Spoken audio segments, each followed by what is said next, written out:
북한은 자연재해가 계속 일어납니다. 홍수 같은 경우는 대비를 거의 안 하고 살고 있습니다. 김정은이 들어서 취미생활로 건설을 지시합니다. 집권에서 첫 번째 지으라고 한 게 뭡니까? 맛있는 스키장. 아니 북한 주민들이 언제 스키 타겠다고 했습니까? 양덕 관광지구 그리고 뭐 평양에 종합병원 만든다는데 5년째 만들지도 못하고 있으면서 모든 역량이 그쪽으로 다 들어가 있는 상태입니다. 휘발유 있으면 다 거기 들어가고요. 운전할 차가 있으면 다 거기 들어갔어요. 실태가 이런데 김정은은 갑자기 찾아가서 지 잘못은 하나도 없는 것 같, 뭐 간부들이 이따위로 하냐고 또 화를 냅니다. 그게 무슨 지도자입니까?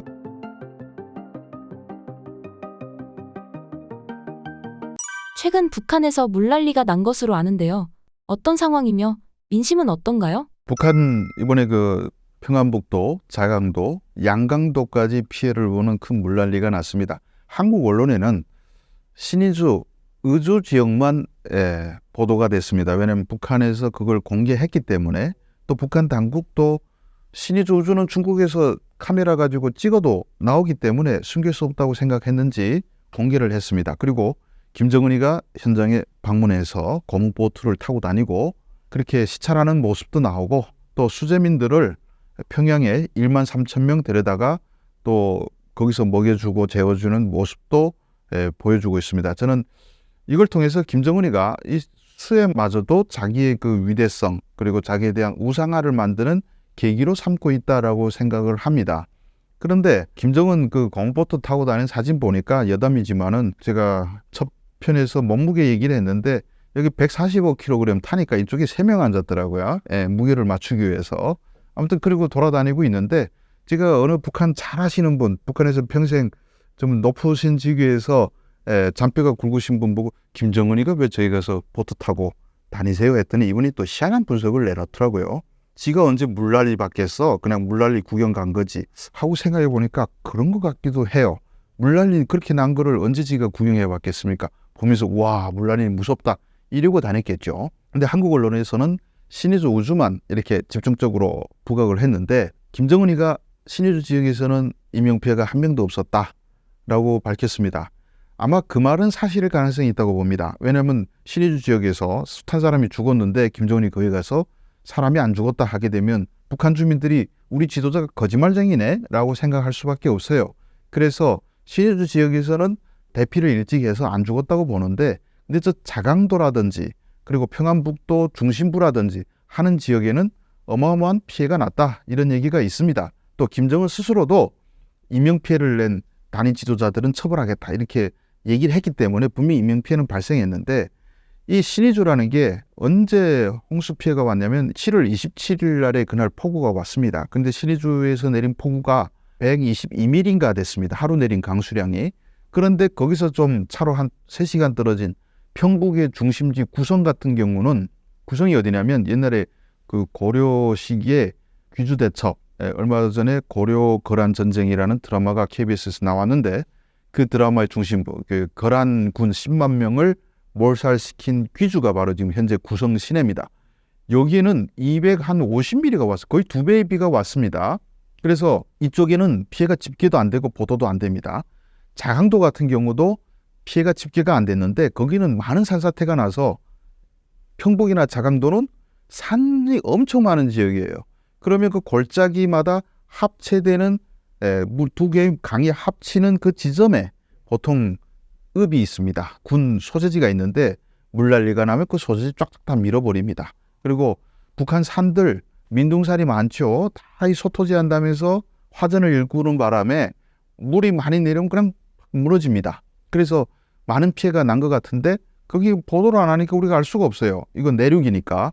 김정은이가 신의주 우주만 가서 돌아친 이유는 기차가 못 들어가니까 또 도로가 막혀서 차가 못 들어가니까 저쪽만 가서 물난리 구경했다라고 제가 얘기를 했는데 나중에 보니까 그 얘기가 맞았어요. 왜냐하면 물난리 난 다음에 20일 지나서 북한 매체에서 어디하고 어디 구간에 철도가 복구되고 뭐 영웅적인 투쟁 끝에 어느 도로도 복구됐다 이런 얘기가 나오기 시작했습니다. 근데 그게 전체 구간이 아니고 일부 구간이었습니다. 그러니까 20일 만에 겨우 어디하고 어디하고 도로는 뚫리고 어디하고 어디는 철도가 뚫렸다 이런 얘기인데 그러면 뚫리지 않은 데는 아직 복구도 안 되는데 이 북한이 뭐 중장비 있습니까? 가서 삽질해야 되는데 산사태 한번 난 걸 삽질로 한번 밀어버리는 게 얼마나 힘들지 않습니까? 산사태 이렇게 났죠? 파요, 삽으로. 그럼 또 무너져요. 거기서 계속 내려요. 흘러내려요. 이게 정말 힘든 일입니다. 그리고 산사태가 나서 도로하고 철도를 이렇게 연결하려고 하면 그것만 무너졌겠습니까? 송전탑 이런 거 거의 없어요. 나무로 이렇게 전주대를 세워가지고 송전하는데 그건 안 무너졌겠습니까? 이건 손도 못 댔다는 거죠.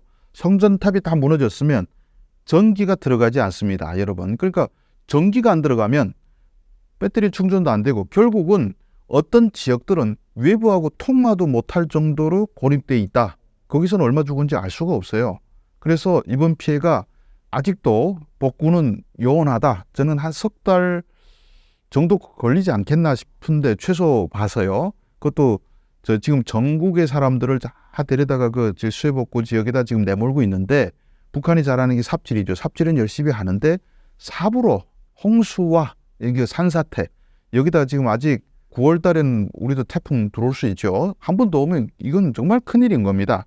그래서 수해복구는 요원하고 두 번째로 이번에 물폭탄이 내린 지역에 우리는 시리즈만 보는데 아까 제가 말씀드리다시피 자강도 하고 평북의 중심 지역은 아주 신통하게도 북한의 주요 군수공장들입니다.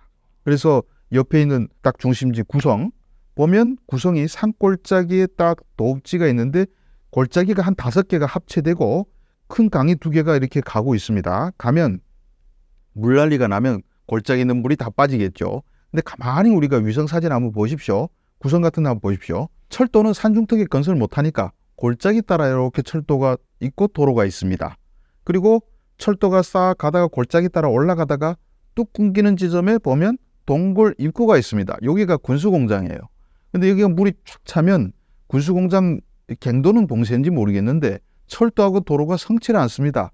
그래서 자강도나 구성이나 뭐 평북이나 다 비슷한 지형인데 이게 쫙 이렇게 물난리가 나서 일부 군수공장은 물에 잠겼고요. 그리고 군수공장 같은 경우에 가령 구성 다음에 비가 많이 온 게 그 옆에서 또 차로 뭐 직선거리로는 한 50km도 안 되는데 희천이라는 데 있습니다. 북한 군수공장에서 제일 핵심은 공작기계 공장입니다. 왜냐하면 뭐 공작기계라는 게 무기를 만드는 기계를 만드는 곳이에요.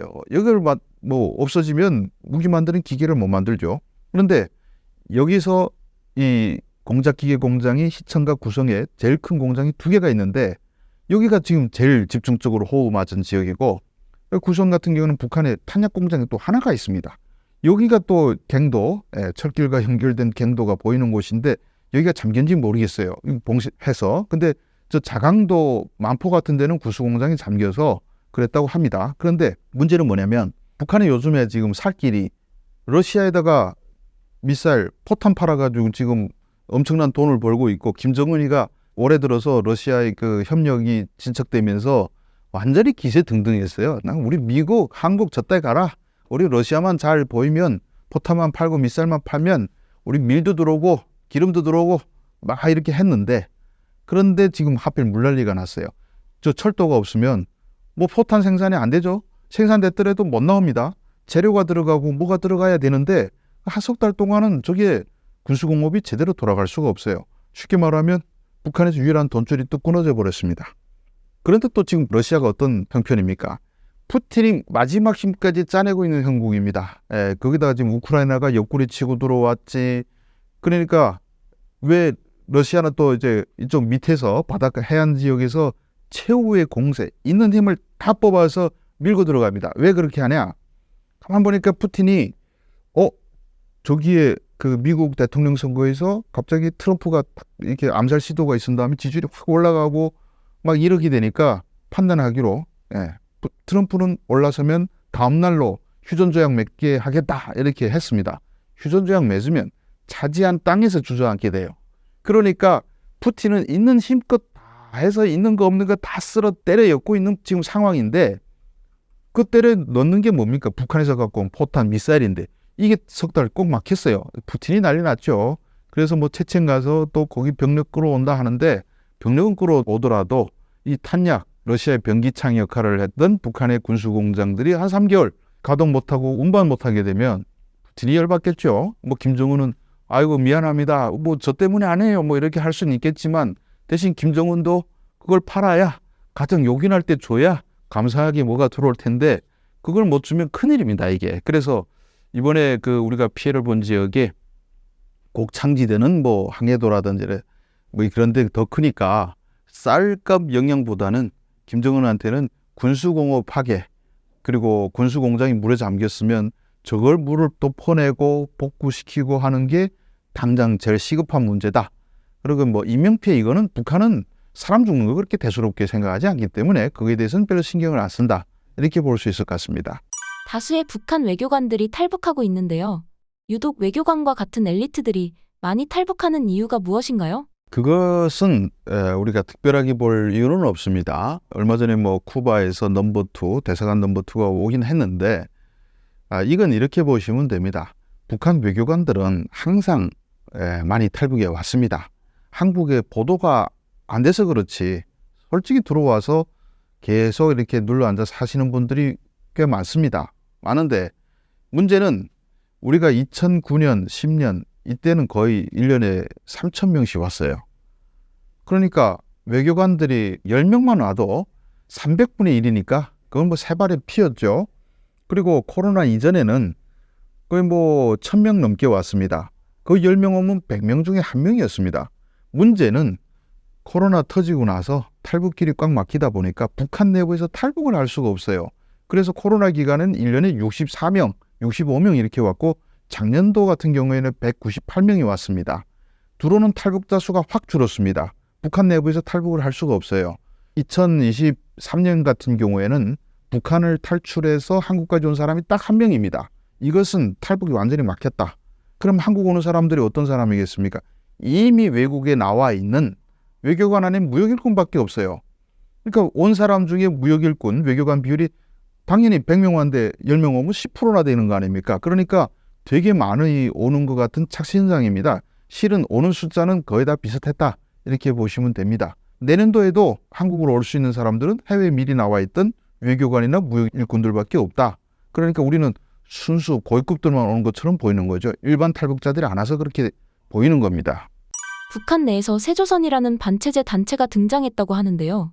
이 단체에 대해서 어떻게 생각하시나요? 그게 북한 내부에서 생긴 단체는 아니고요. 미국에서 그렇게 뭐 자기들이 만들었다 하는데 뭐 그게 벌써 이름이 한 3번 바뀐 것 같습니다. 그래서 최초는 천리마 민방위, 두 번째 그 다시 바뀌어서 자유조선인가 하다가 이번이 또 새조선 이런 식으로 바뀐 것 같은데 그냥 힘은 없다 이렇게 보시면 됩니다. 미국에 있는 미국계 한국 코리안들이 몇 명이서 그렇게 자꾸 얘기를 하는데 그래서 후원금 코인으로 받지 않았으면 좋겠고 실제적으로 북한 들어가서 뭘 행사할 수 있지? 북한 가서 할 수 있는 게 없어요. 그리고 제가 이 바닥에 탈북민 단체라든지 무슨 북한에 그래도 제일 탈북자 제일 많이 만난 사람 중에 한 명인데 제가 모르는 단체가 과연 힘을 쓸 수 있을까? 제 주변에 물어봐도 그 단체를 아는 사람이 없어요. 그래서 유령 단체인가 하면 몇 명은 있겠죠. 몇 명은 있는데 뭘 하냐? 뭘 할 것 같지는 못하다고 판단합니다. 이번 물난리는 심각한 자연재해인데 북한 민심에 대해서 파악할 수 있는 길이 있을까요? 북한은 그런 자연재해가 뭐 계속 일어납니다. 일단 홍수 같은 경우는 대비를 거의 안 하고 살고 있습니다. 일단 홍수 대비를 하려면 강바닥을 파내야 되죠. 제일 기본적인 게. 그리고 제방을 쌓아야죠. 그런데 강바닥을 파내려면 뭐가 필요합니까? 준설선, 준첩선이라고 하는데 북한에 그게 필요합니다. 모래를 파내야 되는데 근데 그 배가 그냥 다닙니까? 그냥 연료를 써야 됩니다. 디젤을 쓰던 휘발유를 쓰던 그리고 파내고 제방을 쌓으려면 돌을 캐서 싣고 와야 됩니다. 또 자동차가 필요하고 그 다음에 뭐 포약도 필요하고 그렇게 들어가야 되는데 김정은이 들어서 계속 맨날 그 보면서 자기가 취미 생활로 그 건설을 지시합니다. 집권에서 첫 번째 지으라고 한 게 뭡니까? 맛있는 스키장. 아니 북한 주민들이 언제 스키 타겠다고 했습니까? 근데 지가 스위스에 살다 보니까 저긴 스키가 있었는데 왜 우리는 없지? 스키장 만들어. 그 다음에 또 무슨 저 양덕 무슨 관광지구 그리고 삼지연 공사 삼지연에 뭐 그 외진데 하필이면 거기다 그렇게 엄청나게 화려한 도시를 만들 필요는 없죠. 근데 지가 삼지연에 계속 별장에서 놀러 가다 보니까 너무 더럽네. 여기 좀 꾸려. 이러다 보니까 또 삼지연에다가 있는 거 없는 거 다 털어였죠. 또 원산 갈마 관광단지, 그리고 뭐 평양에 무슨 뭐 종합병원 만든다는데 지금 5년째 만들지도 못하고 있으면서, 그리고 또 평양에다가 1만 세대씩 매년 만들라 해서 모든 역량이 그쪽으로 다 들어가 있는 상태입니다. 휘발유 있으면 다 거기 들어가고요. 운전할 차가 있으면 다 거기 들어갔어요. 그래서 북한에도 무슨 뭐 강하천 관리소라는 게 있습니다. 관리소에 가면 굴러 다닐 수 없는 1958년도에 북한 자체로 제작한 그 낡은 자동차가 명부에만 올라 있어요. 물론 껍데기도 있긴 있어요. 근데 기간 못 쓰니까 뭘로 강하천 수해 예방을 하겠습니까? 실태가 이런데 김정은은 갑자기 찾아가서 지 잘못은 하나도 없는 거니까 뭐 간부들이 이따위로 하냐고 또 화를 냅니다. 제가 그걸 보면서 나는 너한테 화를 내고 싶어. 평소에 관심도 없다가 뭐 수해가 터지면 거기 가서 뭐 생색이나 내고 화만 내고 목만 자르고 하는데 그게 무슨 지도자입니까? 그건 대한민국 초등학생도 할 수 있는 일이거든요. 이번에 이런 수해가 발생한 신의주만 봐도 13년 내지 14년에 한 번씩 똑같은 홍수가 계속 왔습니다. 전번에 온 게 2010년인가 11년에 한 번 오고 1996년도인가 한 번 또 왔습니다.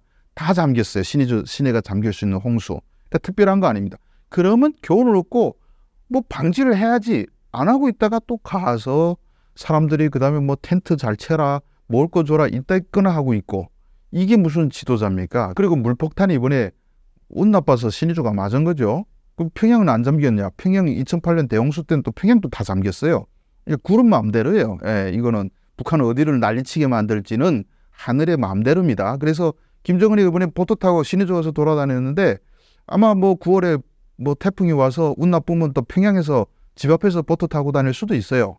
어딜 가는 이거 뭐 대책이 안 되기 때문에 내리면 다 망할 수밖에 없고, 2016년에 북한 북부 지역 다 밀었고 라진 밀었고 그런 수해 사례는 많은데 그럼 여론이 바뀌냐? 북한 사람들은 이제는 뭐 체념화돼 가지고 그러려니 합니다. 왜냐하면 이거는 김정은이 잘못한 인재가 아니고 김정은이 수해보다 더 무섭죠. 사실은 맨날 건설한다고 사람들 뜯어가고 뭐 진짜 쌀도 없는 집안에 가서 무조건 뭐 쌀 3kg씩 내라 뭐 이딴 짓이, 심지어는 러시아에서 전쟁이 일어나니까 포탄을 수출하고 있지 않습니까? 갑자기 하루아침에 비상소집해가지고는 1인당 포탄 상자 2개씩 바치라. 포탄 상자 규격까지 다 알려줍니다. 길이가 1.2m에 높이 3cm 이래버리는 바람에 이틀 만에 만들려고 지시가 떨어졌어요. 뭐 나라가 포탄 상자도 못 만들어서 주민들 등치는데, 아니 주민들 집에 무슨 그런 참나무 판자가 있을 리가, 이칼나무 판자가 있을 리가 있습니까? 또 장마당 가면 또 그거 장사꾼들이 어떻게 또 구해오는지 그걸 또 갖다 팝니다. 그래서 팔면 그 포탄 상자 2개씩 다 어쩔 수 없이 돈 나서 뭐 완성품 사든 뭐 이제 반 조립품 사든 해서 사서 내는데 그 가격이 2달 먹을 돈입니다. 일상. 그런데 북한 주민들이 열불이 나지 자연재해는 뭐 김정은 탓이 아니다. 뭐 이렇게 생각해가지고 그렇게 여론 나쁠 일은 없다라고 생각합니다.